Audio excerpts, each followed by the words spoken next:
Hey guys, welcome back to my channel. In today's video, I want to show you some exercises to help you heal and recover from having a baby. So let's get started.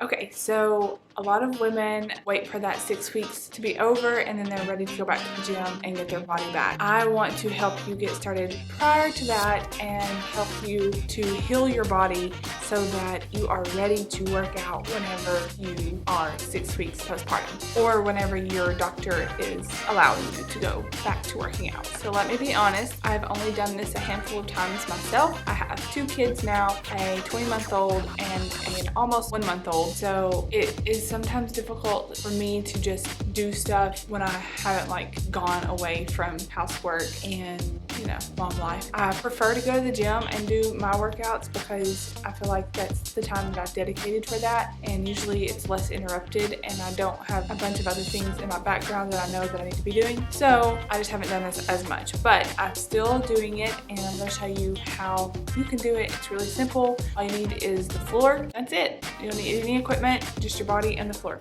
Okay, so the first exercise is a glute bridge. You can do this in your bed right after having the baby, and then once you feel like you can make it to the floor comfortably, then you can go to the floor. What you're gonna do is you're gonna lie on your back. You're going to tighten your core up as much as you can, and then you're gonna squeeze your glutes, drive your feet into the ground, and try to keep your knees out, keeping all of these muscles tight as you can. And then you're going to lift up, squeeze your glutes, and hold for a sec, and then come back down.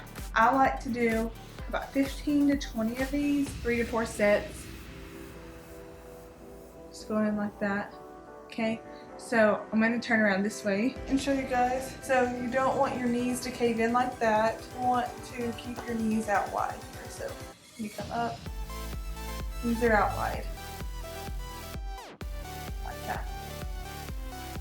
Alright, and again, just 15 to 20 of those, 4 to 5 sets, something like that. And the second exercise is going to also be on the floor, and this is just kind of hip tilts. So you're just going to lay here and you're going to just tighten your core and pull your lower back to the floor. Okay, and then relax. So we're not going to arch our back here, we're just going to relax, and then we're going to drive that core towards your belly button, towards your spine, and touching the floor. Okay, and just relax. Okay, and these are kind of hard to see. You can kind of see my core tightening up a little bit. And we're going to do about same 15 to 20, 3 to 5 sets, as many as you can do. So the next exercise, and I feel really weird laying on the floor talking to you guys, but here we go. Alright, so the next exercise is we're going to incorporate that second exercise that we just talked about. We're going to keep our core tight with our lower back pressed towards the floor, and then we're just going to lift your knee with the other knee. Okay, so this is just helping to rehabilitate those core muscles that haven't been used for a long time. They've been stretched out. So all of these are going to work together to get you back to working out, or if you've never worked out, this is going to also help your core recover enough to where you can work out. So this whole time I've got my core engaged, my lower back is staying on the ground, it's not lifted off, and we're just raising those knees. Now another thing, if you guys if that's not too complicated for you, whenever you are raising, like say you're raising your right leg here, you can actively press into the floor with your left leg. Okay, so that's a good one too. So for our next exercise, we're going to flip over and we're going to go to our hands and our knees here. Alright, so we're going to do, this is called the cat and camel or cat cow. There's several different names for it. But you're just going to start like with a tabletop, flat back here. You're going to breathe in, and as you breathe out, you're going to round your back and draw your belly button to your spine. So,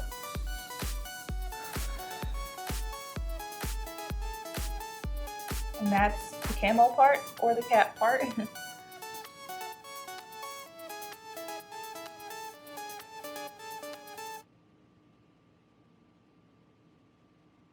One thing you don't really want to do is arch that back like that. So I want to keep that flat the entire time. Keep your core tight, and then as you breathe out, you're just breathing out all of that air and tightening up your core like that. Okay.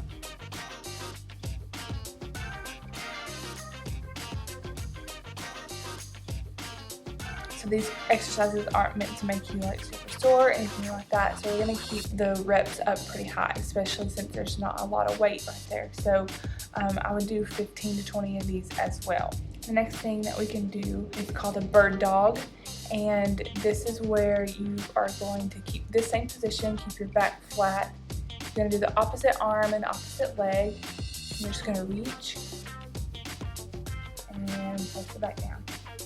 You guys want to try to time your breath, so breath in, and then as you reach out, breathing out, and keeping that core tight.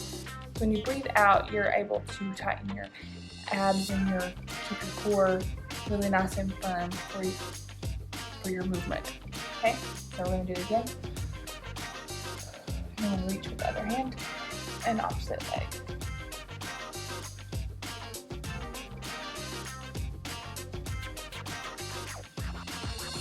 Okay, another one, and this is probably for somebody who's not had a C-section. If you've had a C-section, you probably don't want to do this because you're going to be laying flat on your belly.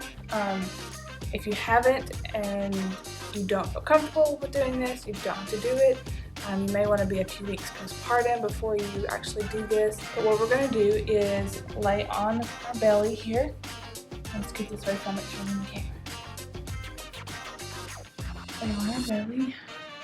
Okay, and then we are just going to flex our back, keep your core tight, and just bring your hands up and your feet up off the floor.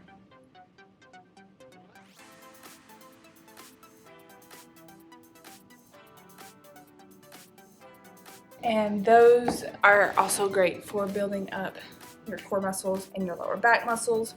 These exercises are great to get you back to having full strength in your abdomen, preventing diastasis recti, which is the separation of your abs. We don't want to do like a lot of crunches or anything like that. One, they're bad for your back, and the second thing that is just pulling those abs apart. So we really want to work on the transverse abdomini so that we have that girdle that's pulling everything back together, which a lot of these exercises are helping with. Once you are released to go back to the gym, you guys can add some more difficult things in there if you want to, or you can stick to these exercises for a few more weeks to help build up strength. This is also going to help with incontinence. I know that so many women have talked about after they have kids that they can't help but pee on themselves when they jump or sneeze or something like that. I've not had that problem with either of my kids, and I really think that it's because, one, I worked out prior to getting pregnant, I worked out during pregnancy, and I have tried to recover well after my pregnancies. It's very common, but it's not normal for women to have to pee on themselves all the time. So these exercises are going to help those muscles recover so that they are able to hold in the urine so you don't pee on yourself when you sneeze or you laugh or you cough or jump or whatever. And hopefully these exercises will help you get back to an active lifestyle after you have had a baby so that you can take care of you and your family the best way possible. I hope you guys enjoyed this. If you have any other suggestions on workouts or exercises that have helped you maybe in the past or you plan on doing, I would love to hear about them in the comment section below. I'm so excited that you have showed up here to my channel. If you haven't already, I would love for you to subscribe and give this video a thumbs up because it really helps my channel to grow, and I'm so excited to bring you guys more videos. So hope you guys enjoyed this, and I'll see you guys in my next video. Bye!